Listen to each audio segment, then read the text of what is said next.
Приветствую вас на канале Твой Конфиг.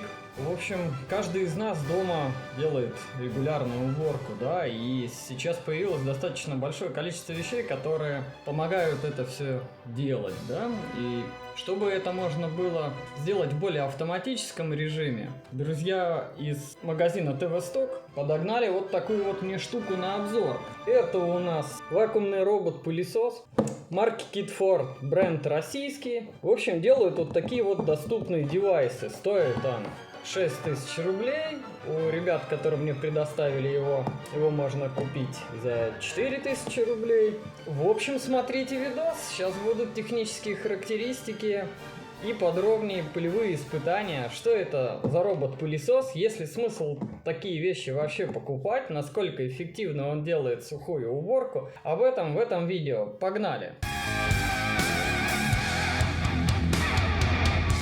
Итак, внешний вид робота-пылесоса. Распаковку я вам показывать не буду, потому что там особо ничего интересного нет.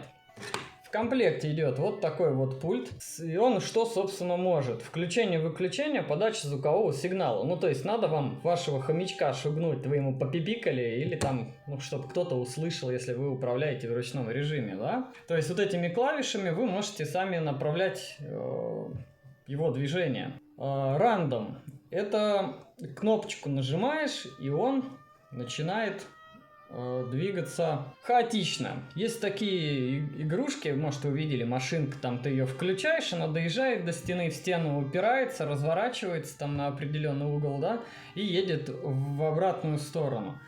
Фокусировка – это режим, когда ты ставишь, допустим, центр комнаты, и по нарастающей он увеличивает зону уборки, то есть там до 1 квадратного, да, по-моему, 1 квадратный метр, как-то так он там в радиусе убирает, или от центра влево-вправо по квадратному метру. Автоматический режим – это он сам ездит вот в режиме игрушки, и еще тут был один режим, в режиме червячка, короче, он катается, то есть он едет прямо, упирается, там поворачивает на 90 градусов, потом поворачивает еще на 90 градусов, едет обратно. И то есть вот такими вот движениями он ездит и убирает вашу площадь. То есть, допустим, это удобно, если у вас квартира прямоугольная и пол прямоугольный, да. Он может, к сожалению, только сухую уборку делать, влажную уборку делать не может. Ну да ладно, внешний вид его, собственно, вот так он выглядит. Здесь кнопочка включения, она сигнализирует, когда ты включаешь, когда надо заряжать, что скоро надо будет заряжать, да. Это, честно сказать, я не знаю, что это, информацию сайта производителя я не увидел. Для чего эта красненькая штучка, вообще мне не очень понятно. Система навигации у него и программное обеспечение достаточно здесь простое. Если мы нажмем вот сюда, где нарисована иконка с пальчиком, мы здесь увидим пылесборник его. Пылесборничек — это вот такой вот ящичек. В этом ящичке что хорошо? Это пластиковый контейнер. Достаточно все удобно сделано. Он открывается.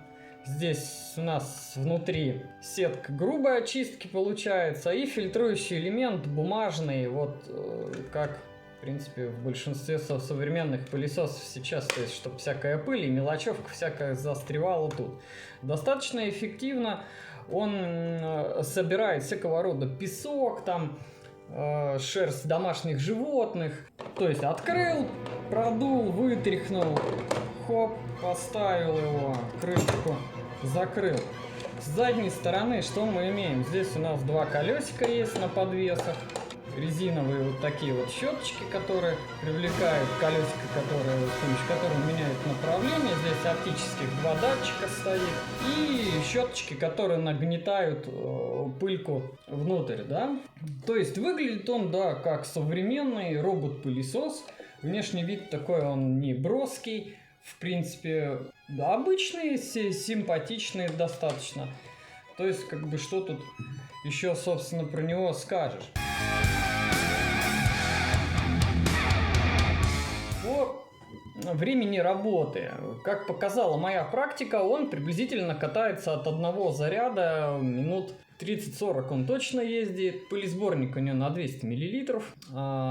Никелемагниевая батарея 1000 мАч состоит из сот. Что из себя представляют соты здесь? Здесь, кстати, вот аккумуляторы расположены вот здесь. То есть там в одной пачке запаянной 10 аккумуляторных батарей пальчиковых, то есть 2А. Почему с помощью 10 штук они умудрились добиться всего лишь 1 ампер? Как-то вообще сложно, или 1000 миллиампер-часов, это вообще непонятно. Хотя можно было сюда поставить 2 аккумуляторных батареи формата 18650, там по 2500 миллиампер-часов, положить блок питания хотя бы амперный в комплект, да? И где-то там за 4-5 часов он бы вам зарядился, и на этот объем он мог бы ездить, да не знаю, неделю. Раз в неделю можно было бы заряжать и пользоваться этим пылесосом. Видимо, это все сказывается на цену, да? Время зарядки 4-6 часов. Он, когда заряжается, вот эта зеленая клавиша, она просто начинает гореть зеленым, не пульсирует. Это говорит о том, что аккумуляторная батарея заряжена. Ну а теперь переходим к полевым испытаниям. Погнали!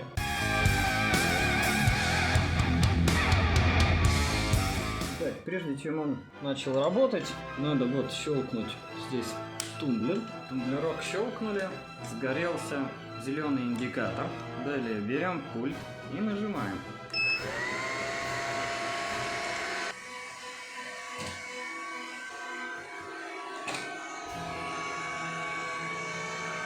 Ну и то есть вот как детская игрушка. Он катается и убирается. Вот почему-то он вот застрял на ножке стола, и выехать он, к сожалению, не может. Почему так произошло, он забуксовал, непонятно. Ну, как бы надо понимать, что за 4-6,5 тысяч рублей штука достаточно прикольная. Качество уборки у него, в принципе, неплохое. Песок, всю вот эту фигню мелкую, все он это поднимает. Я лучше на с улицы чернозем таскать не стал, потому что в этом смысла я не вижу. Ну вот даже сейчас он катается по кухне, где хочешь или не хочешь, даже если ты будешь постоянно убирать, все равно какие-то крошки, где-то какая-то мелочевка возникает. Ну а теперь вот вы сейчас увидите, как вот он заезжает на коврике. К сожалению, у него это не с первого раза получается. Вот у него щеточки упираются, и все, и он отключается. Его надо ставить на ковровое покрытие. По вот таким неглубоким коврикам он, конечно, ездит. И, в принципе, осуществляет уборку. Что-то ему не понравилось, он почему-то уперся в кровать и отключился. Почему так произошло? Непонятно. Он щеточками цепляется и не хочет. Как видите, на ковровых покрытиях, видимо, ему мощности недостаточно, чтобы вращать щеточку. Итак, ладно, давайте глянем, что у нас за это время сейчас посмотрим, что он за это время покатушек он у нас убирал. Видео, вот видите, там шерсть какая-то кошачья. При том, что он вчера вот катался тоже. Животные это, конечно, хорошо, но от них много грязи. Итак, пылесборничек у нас втаскиваем. Во, видите, тут получается собралась шерсть, какая-то пыль комками. И тут у нас, гляньте, он прям очень хорошо так набил. И смотрите, стружки с кошачьего туалета, который он растаскивает по квартире на своих лапах шерстяных. В общем-то, вещь достаточно прикольная, выглядит нормально, как обычный пылесос. То есть, если у вас в квартире нет ковровых покрытий, на мой взгляд, то, в принципе, годный девайс. Вы видели, сколько он собрал буквально там за 15 минут того, что он покатался по той же кухне, да, и проехал чуть-чуть по залу.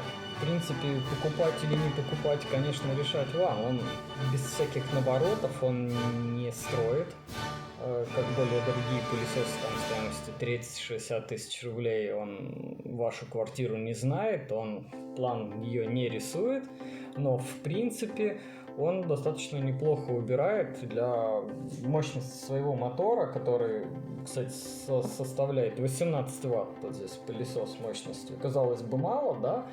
Но в целом он справляется неплохо. И для каждодневного поддержания чистоты, чтобы у вас меньше пыли было в квартире, его там включать, и да пусть он катается, он не напрягает. То, в принципе, годный девайс. Купить его, конечно, можно будет по ссылочке в описании в магазин ТВ Сток, сеть магазинов с доставкой, соответственно, по цене ниже, чем у производителя. Так что обращайтесь к ребятам с ТВ Сток. Понравилось видео, ставьте лайк, не понравилось, ставьте дизлайк. Пишите свои комментарии, если вы уже сталкивались с подобной техникой, какие ваши впечатления, что вы порекомендуете. Буду читать и отвечать на ваши комментарии. Всем спасибо, всем пока, не болейте.